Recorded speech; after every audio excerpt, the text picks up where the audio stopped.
കേരളം ഇന്ന് നേരിടുന്ന വരൾച്ചയുടെ മുഖ്യ കാരണങ്ങളിലൊന്ന് ഈ ആൽമരങ്ങളെല്ലാം നശിപ്പിച്ചതാണ്. നീർച്ചാലുകളെ മുഴുവൻ അടയ്ക്കുകയും ആൽമരങ്ങളെ മുഴുവൻ വെട്ടി നശിപ്പിക്കുകയും അത്തി, ആല്, കരിങ്ങാലി മുതലായ ഞാവല് ഇതൊക്കെ വെള്ളം പിടിച്ചു നിർത്തുന്നവയാണ്. അവയെയൊക്കെ വെട്ടി നശിപ്പിക്കുകയും വെള്ളം ധാരാളം കുടിക്കുന്ന, ഗാലൻ കണക്കിന് കുടിക്കുന്ന യൂക്കാലിയും റബ്ബറും വെച്ചുപിടിപ്പിക്കുകയും ചെയ്താണ് കേരളത്തെ നിങ്ങളുടെ സാമൂഹ്യ പുരോഗതി വരൾച്ചയിലേക്ക് നയിച്ചത്. ഒരു തോട്ടത്തിലെ റബ്ബർ വെട്ടിക്കഴിഞ്ഞാൽ 15-20 ഏക്കറുള്ള തോട്ടത്തിലെ റബ്ബർ വെട്ടിക്കഴിയുമ്പോൾ സമീപത്തുള്ള എല്ലാ കിണറുകളിലും വെള്ളം നിറയും. വീണ്ടും റബ്ബർ റീപ്ലാന്റ് ചെയ്ത് റബ്ബർ വെട്ടാൻ തുടങ്ങിയാൽ ഒരു തുള്ളി വെള്ളം കിട്ടില്ല.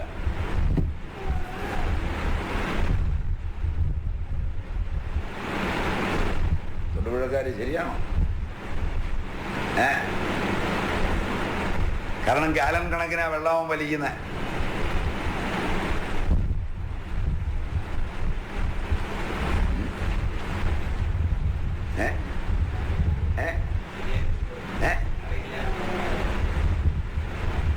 നൈനിമോല് നോക്കുക. മാത്രമല്ല, ഒരു വർഷം കൊണ്ട് 1 ഇഞ്ച് വെച്ച് മണ്ണ് താഴും. കാരണം മണ്ണിന്റെ സത്ത് റബ്ബർ വലിക്കും. അതാണ് സിന്തറ്റിക്. ആ സാധനം റീപ്ലേസ് ചെയ്യാനാവില്ല. പഴം പറിച്ചെടുത്ത് നിങ്ങൾ തിന്നാൽ ആദ്യം അതിലെ ഒരു ഭാഗം മലമായി നിങ്ങൾ വീണ്ടും അവിടെ നിക്ഷേപിക്കും. അവസാനം നിങ്ങളെ കുഴിച്ചിടുമ്പോൾ ബാക്കി നിക്ഷേപിക്കും. മനസ്സിലായില്ല? അത് റീസൈക്ലിംഗ് ഉള്ളതാണ് മണ്ണിലേക്ക്. സിന്തറ്റിക് റബ്ബർ വാങ്ങിച്ചു കൂട്ടുകയും ഭൂമിയിൽ നിന്നെടുക്കുന്ന റബ്ബർ കയറ്റി അയക്കുകയും ചെയ്യുന്ന ഒരു രാജ്യത്ത് ഈ രാജ്യത്തിന്റെ മണ്ണിന്റെ ഉറവാണ് കയറ്റി വിടുന്നത്. മക്കാപ്പിച്ചയ്ക്ക്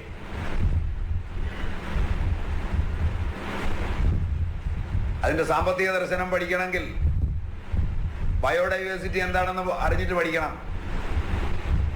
അല്ലാതെ റബ്ബർ കർഷകന് വേണ്ടി പത്രം ഇറങ്ങുകയും റബ്ബർ കർഷകനെ രക്ഷിക്കാൻ മാസിക ഇറങ്ങുകയും അതിൽ വാദോരാതെ എഴുതുകയും ചെയ്താൽ പോരാ.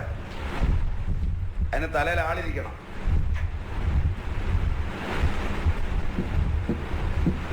ഇതെല്ലാം പറഞ്ഞാൽ നിങ്ങൾക്ക് മനസ്സിലാവൂ?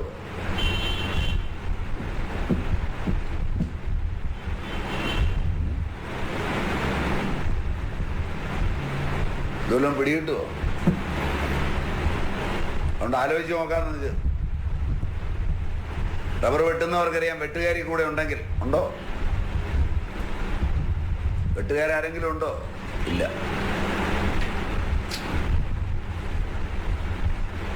വെട്ടുകാര് ശ്രദ്ധിച്ചിട്ടുണ്ടാവും, ഉടമ ശ്രദ്ധിച്ചിട്ടുണ്ടാവില്ല. മണ്ണ് താന്നുകൊണ്ടിരിക്കും. ശ്രദ്ധിച്ചിട്ടുണ്ടോ?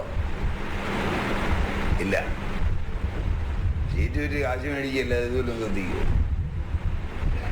നൈനിയൊന്ന് പോയി ശ്രദ്ധിക്കുക. എന്താ പറയട്ടെ, അവിടെയൊക്കെ റബ്ബറാണല്ലോ മുഴുവൻ.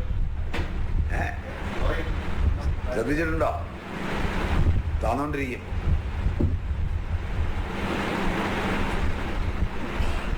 മണ്ണിൽ, ഭൂമിയിൽ ജലം പിടിച്ചു നിർത്തുന്നവയും മണ്ണിനെ പിടിച്ചു നിർത്തുന്നവയും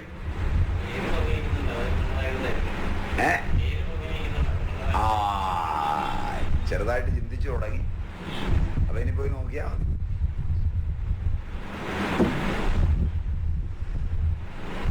രസകരമായി പഠനമൊക്കെ. ഇത് കൊണ്ടുറങ്ങിയും ആലപ്പുഴയ്ക്ക് ചീല മേടിക്കാൻ പോയും ഒക്കെ ജീവിതം കളഞ്ഞ ആളുകളോട് പറഞ്ഞാൽ അവർക്കൊണ്ടോ മനസ്സിലാകാൻ പോകുന്നു. ജീവിതം കൊണ്ട് വല്ലതൊക്കെ പഠിക്കാൻ തല ഉപയോഗിച്ചിട്ടുള്ളവരോട് പറഞ്ഞാലാണ് കാര്യം ഉണ്ടാവുക. അതുകൊണ്ട് നല്ലപോലെ ആലോചിക്കുക. ഇനിയും ഒരു അംഗത്തിന് ബാല്യമുണ്ടെങ്കിൽ അല്ലേ,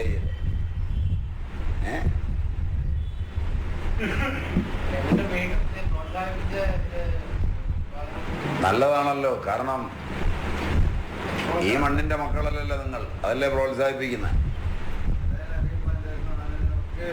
നിങ്ങൾക്ക് ഈ മണ്ണിനോട് എന്താ ബന്ധം ഇരിക്കുന്നത്? നിങ്ങൾ മുഴുവൻ വെളിയിൽ നിന്ന് വന്നവരല്ലേ. നിങ്ങൾക്ക് ഈ മണ്ണ് നശിപ്പിക്കണം എന്നല്ലാതെ എന്താ ചിന്തയുള്ളത്? ഇവിടുത്തുകാരൻ ഇവിടെ കിടന്ന് അധ്വാനിക്കുന്നവനാണ്. അവന് വോയിസ് ഇല്ലല്ലോ. ശരിയല്ല,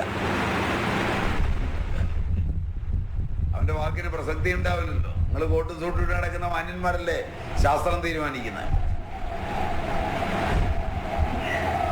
മണ്ണിനോടൊരു ബന്ധവുമില്ലാതെ.